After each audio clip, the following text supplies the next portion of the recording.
हजरत मूसा अलैहिस्सलाम संक्षिप्त कहानी। मिस्र का बादशाह फिरौन बहुत जालिम था। वह बनी इजराइल पर जुल्म करता था और हर नवजात लड़के को कत्ल करवाता था। इसी जमाने में हजरत मूसा अलैहिस्सलाम पैदा हुए।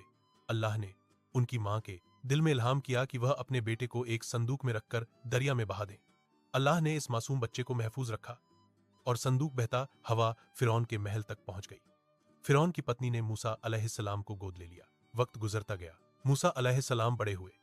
एक दिन अल्लाह ताला ने उन्हें नबूवत अता की और हुक्म दिया कि फिरौन को दावत ए हक दें।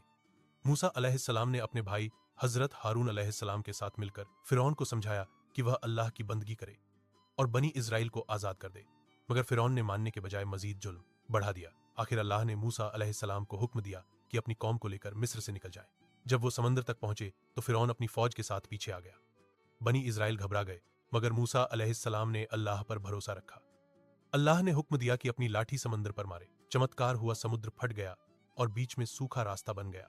बनी इस्राएल गुजर गए, मगर जब फिरौन और उसकी फौज ने पीछा किया तो समुद्र दोबारा मिल गया और वे सब डूब गए। इस तरह अल्लाह ने मूसा अलैहिस्सलाम और उनकी कौम को निजात अता की।